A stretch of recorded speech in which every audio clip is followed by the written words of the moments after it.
Jangan lupa di subscribe dan like. Ya, jangan lupa Bunyikan loncengnya. subscribe. Mantap. Mantap. Tonton terus PPMT An-Najah.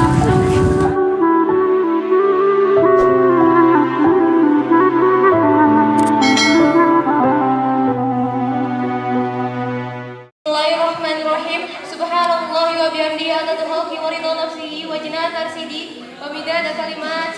Uhaikum tahiyatan islamiyah, tahiyatan yahlil jannah. Assalamu min ahlil jinan. Assalamu yujika min syiddatin niran. Assalamu tadbau mulkiyahur ra'ihatur raihan. Assalamualaikum warahmatullahi wabarakatuh.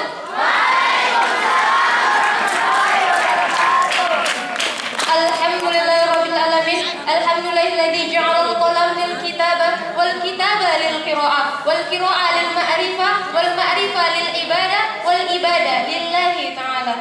Alhamdulillahil maliki dzil malakut wal jabbaril jabbarut alladzi khalaqal maut hayatal iktibarun al-imani was subut. Assalatu wassalamu ala habibil yaqut sayyidil wujud Muhammad sallallahu alaihi wasallam. Amma ba'd. Pertama-tama dan yang paling utama, bersyukur kita kepada Allah Subhanahu wa taala dengan mengucapkan alhamdulillah. Yang mana Allah Subhanahu wa taala telah menciptakan 7 lapis langit tanpa tiang, 7 lapis bumi tanpa tali gantungan, serta luasnya samudra tanpa semen cor-coran. Betul apa betul? Dan tak lupa pula salawat berboncengkan salam yang berbahan bazar iman kita kirimkan kepada putranya Abdullah buah hatinya Siti Aminah, baginda Nabi besar Muhammad Sallallahu alaihi wasallam. Karena apa? Karena baginda Rasulullah SAW telah rela bermandikan darah, menghujankan anak panah demi menegakkan kalimat tauhid, yaitu la ilaha illallah, Allahu akbar. Yang saya hormati Abuya Sami'an SAGMA selaku pimpinan Pondok Pesantren Modern Tahfiz An-Najah yang kali ini didampingi oleh istri tercinta yaitu Miati. Yang saya hormati Abi Gunarno SPD selaku Kepala Madrasah Sanawiyah yang kali ini juga didampingi oleh istri tercinta Umi Ainun. Yang saya hormati Abi Riko Suryawan Pangestu SPD selaku Mudirul Mahad. Yang saya hormati Abi dan Umi selaku pengasuh di Pondok Pesantren Modern Tahfiz An-Najah. Serta yang saya sayangi dan yang saya banggakan, seseorang yang banyak meletakkan di pundaknya sebuah harapan, yaitu santriwan dan santriwati yang alhamdulillah ya walaupun mungkin ada beberapa orang yang tidak bisa ikut berkumpul dengan kita malam ini, tapi kita yang berada di sini patut bersyukur karena kita telah diberikan kesehatan, kesempatan sehingga kita bisa berkumpul mengikuti kembali rutinitas kita setiap malam minggu, yang pastinya untuk mencari sedikit ilmu dan pengalaman. Oke, tanpa berbasa-basi, berdirinya saya di sini bukan untuk memperkenalkan diri, karena yang pasti semua udah pada kenal, ya kan? Kalau belum kenal ya tanya-tanya lah biar kenal. Mungkin ini yang kedua kalinya saya berdiri di sini menyampaikan sebuah informasi ke dalam sebuah pidato. Kalau untuk yang anak baru mungkin yang pertama kalinya. Nah, kira-kira apa sih yang membuat saya berdiri kembali di hadapan kalian lagi? Jadi di dalam pidato saya kali ini, saya akan membawakan sebuah judul atau sebuah materi yang entah kenapa membuat saya tertarik untuk membahasnya malam ini bersama kalian. Jadi anggap aja kita lagi ngopi, ngobrol happy atau ngobrol santai lah gitu. Nah teman-teman, baru-baru ini saya banyak menjumpai di media sosial, tepatnya di Instagram atau YouTube, tentang perbincangan yang sedang panas di kalangan anak muda. Beberapa dari mereka membicarakan tentang sifat atau mental yang kerap dihadapi oleh anak remaja atau jenjang menuju dewasa. Dan itu adalah crab mentality atau si mental kepiting. Nah, kenapa harus kepiting? Ada apa sih dengan sekepiting ini kok sampai harus dibahas dengan serius? Kita semua yang berada di sini pasti pernah makan kepiting atau sekedar melihat aja lah, pasti pernah. Tapi pernah nggak sih kita mencoba untuk memperhatikan si kepiting ini lebih teliti lagi? Pasti nggak pernah atau jarang lah gitu ya. Jadi di sini atau malam ini kita akan membahasnya sama-sama. Kita akan kupas tuntas. Tapi sebelum itu teman-teman, pidato saya kali ini berisi tentang banyak pesan-pesan yang saya anggap sangat penting. Jadi saya minta selama saya berdiri di sini, pandangan kalian hanya untuk saya. Perhatian kalian malam ini hanya milik saya. Hanya untuk beberapa menit ke depan. Oke? Oke, yang pertama kita akan membahas tentang pengertian crab mentality atau si mental kepiting ini. Saya ambil dari 2 referensi. Yang pertama dari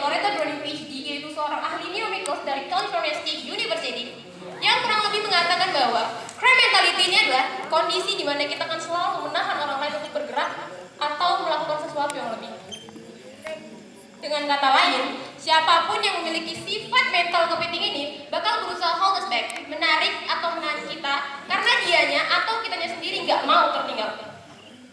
Kurang lebih mencerminkan perilaku kepiting yang apabila diletakkan dalam sebuah wadah atau sebuah ember, maka ketika ada kepiting yang berusaha untuk naik ke atas, maka dia akan ditarik oleh kepiting lainnya. Artinya, ada unsur tarik-tarikan, saling menjatuhkan untuk bisa naik ke atas. Beda halnya lomba panjat pinang, di mana kita disuruh untuk bekerja sama atau berkolaborasi untuk bisa naik ke atas dan menikmati hadiahnya sama-sama.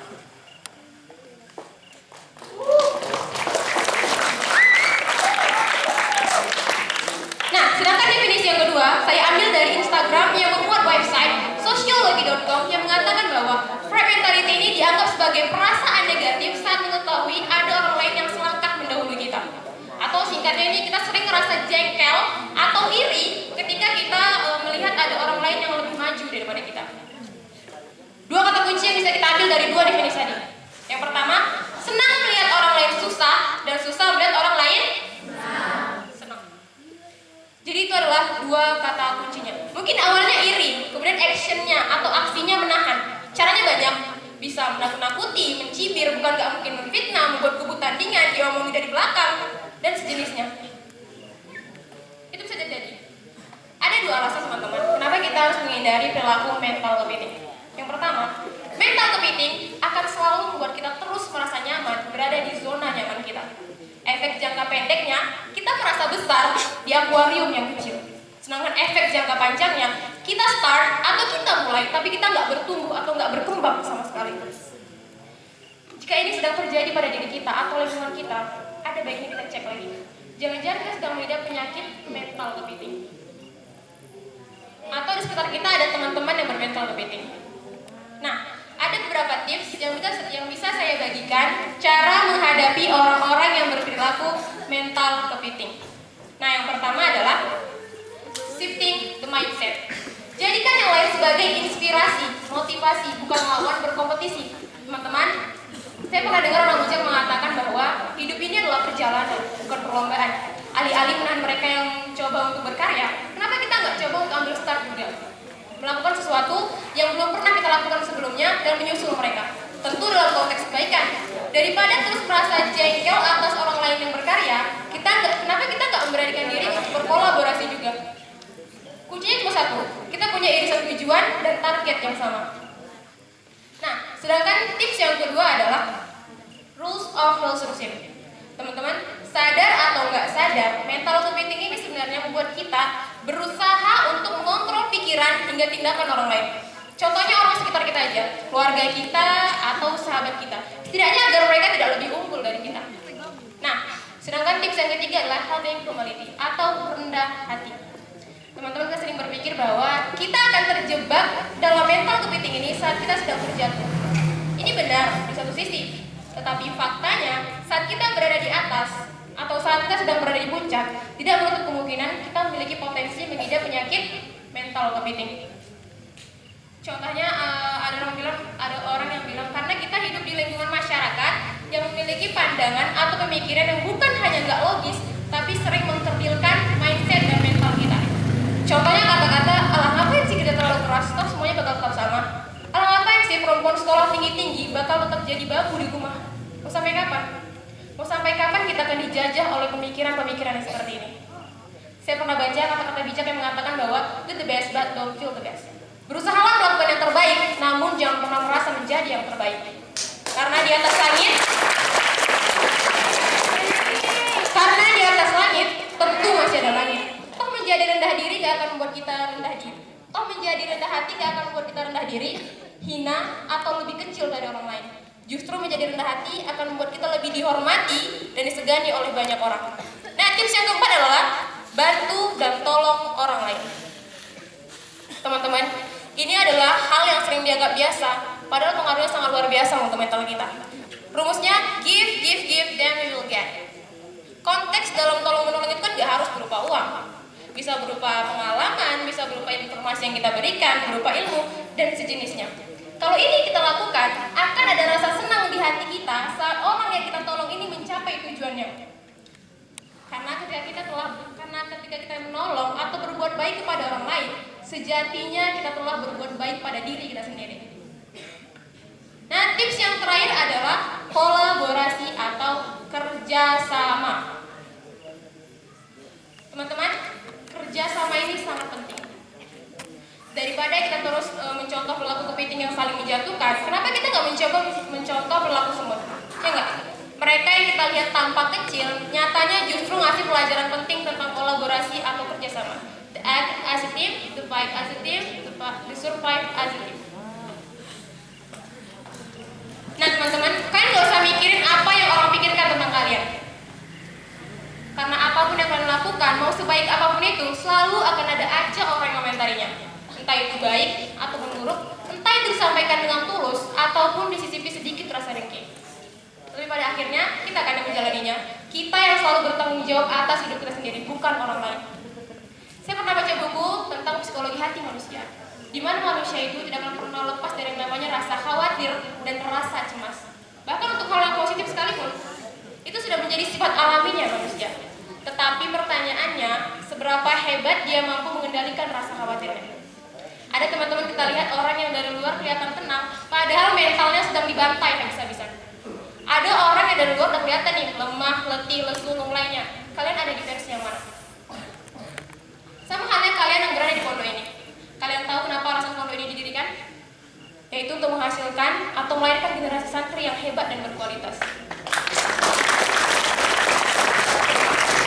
Bukan nggak mungkin Buya sukses sendirian melanjutkan pendidikan tanpa harus ribet bangun pondok dan ngajarin kalian satu-satu yang kadang bebelnya mau bilang. Kadang kerjanya tidur aja, cabut lah, yang mejeng, rokok, dan lain-lain. Tapi nggak gitu kan? Buya nggak mau sukses sendirian. Lagi ini bukan zamannya lagi kita sukses sendirian teman-teman. Karena orang yang hebat adalah bukan dia yang paling depan, tapi dia yang mampu menciptakan orang-orang hebat lainnya. Oke, jadi siapa nih yang masih punya pemikiran kayak gini? Kalau kita nggak bisa melakukannya, maka nggak ada orang lain yang bisa melakukannya. Kalau kita gagal melakukannya, maka nggak ada yang boleh berhasil. Kalau kita nggak bisa memilikinya, maka nggak ada yang boleh memilikinya. Kalau kita punya pikiran yang seperti ini, teman-teman, hati-hati teman-teman. Kita merasa bahwa kita lah pemenangnya, padahal nyatanya kita nggak kemana-mana. Karena ini bukan siapa yang langkahnya paling cepat, tapi siapa yang di setiap langkahnya mampu menebar kebermanfaatan. Karena manusia yang terbaik adalah manusia yang paling bermanfaat bagi orang lain. Berhenti diperbudak oleh pemikiran yang rendah. Kita adalah generasi muda, masih banyak waktu kita untuk belajar dan bangkit menjadi lebih baik. Mungkin hanya ini yang bisa saya sampaikan, kurang lebih saya mohon maaf. Allahumma fiqh lakum wa wassalamualaikum warahmatullahi wabarakatuh.